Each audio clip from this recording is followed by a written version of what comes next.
Dans quelques heures, Mathieu reçoit des amis à dîner. Pour les surprendre, il va préparer un plat bien souvent méprisé, des boulettes. Mais en bon amateur de viande, pas question d'acheter un simple bœuf haché dans une grande surface. Le boucher connaît la provenance de toutes ces viandes puisque c'est lui qui les choisit, il connaît ses éleveurs. Ça permet d'être certain d'avoir une viande de bonne qualité. C'est chez Yves-Marie Le Bourdonnec, le boucher des stars, que Mathieu vient sélectionner sa viande.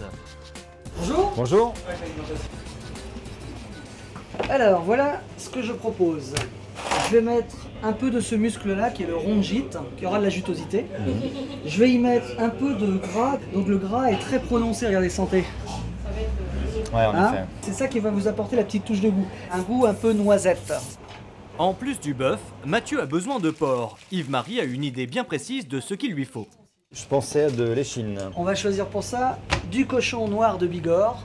Vous voyez, du gras, il y en a. Ouais. Et voilà.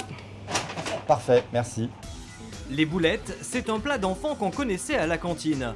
Pourtant, elles reviennent sur le devant de la scène culinaire. Savoureuses et économiques, les boulettes sont un excellent moyen d'accommoder les restes. Mais pas seulement. Aujourd'hui, la boulette se prête à toutes les fantaisies. En miniature, aux légumes et même sucrés, laissez-vous séduire et n'ayez plus peur de faire une boulette. Donc là, on va couper en morceaux la viande qu'on a achetée tout à l'heure. Et on va passer tout ça dans un hachoir de manière à tout mélanger. Pour des boulettes savoureuses, Mathieu ajoute à la viande un ingrédient clé, du pain de mie trempé dans du lait. Si on n'incorpore pas ça à la viande, elle va vraiment sécher pendant la cuisson. Et en même temps, elle va être beaucoup plus moelleuse que si on utilisait uniquement de la viande. Place aux choses sérieuses. Geoffroy, un ami de Mathieu, met le hachoir électrique en route. Dans ses boulettes, un bouquet de coriandre et une pointe de crème fraîche. Il faut pas hésiter à malaxer avec les doigts. Si au premier abord la recette de Mathieu semble très instinctive, méfiez-vous, il faut rester méthodique. L'important en fait, c'est que les boulettes aient bien toutes la même taille, de manière à ce qu'elles cuisent toutes de la même manière. Je vais en faire une première que je vais peser. Pour la calibrer, normalement elles font une 50aine de grammes. On va les faire cuire une 20aine de minutes à 180 degrés.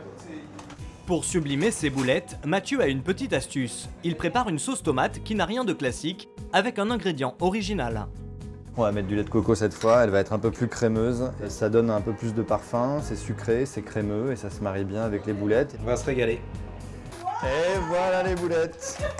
Ah, joli. Ça sent bon. C'est excellent. Elles sont vraiment très très bonnes et la sauce est délicieuse aussi.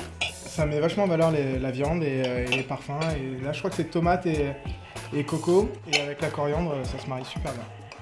Mathieu a réussi à faire oublier à ses amis les boulettes fades de la cantine. Mais vous n'êtes pas obligé d'acheter de la viande chez le boucher des stars pour épater vos amis. Bonjour. Ça va? Aujourd'hui, Émilie reçoit des amis de sa famille pour déjeuner. Petit problème, comme la plupart des enfants, ces jeunes invités détestent tout ce qui est vert.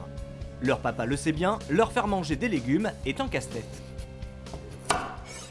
Les plus compliqués sont les brocolis, les blettes, les légumes qu'on voit pas souvent. Les pâtes et les pommes de terre, c'est toujours meilleur. Émilie relève le défi avec ses boulettes aux petits pois carottes et ses boulettes de bœuf aux épinards. Pour sa première recette, elle prépare deux purées. Une purée pommes de terre carottes et une autre petits pois pommes de terre. Donc là, on va réaliser les petites boulettes de carottes, de purée de carottes pommes de terre, qui vont être à l'intérieur donc de la boulette. On prend une petite poignée. Thomas, le papa de Léa et Ilan, est curieux de voir comment Émilie va convaincre ses enfants de manger des légumes. Donc tu prends ta petite purée de petits pois et de pommes de terre, tu l'étales dans ta paume. Et ensuite, tu prends une petite boulette de purée de carottes que tu as fait avant, tu la places au centre et tu refermes ta paume dessus. Tu roules la petite boulette entre tes mains.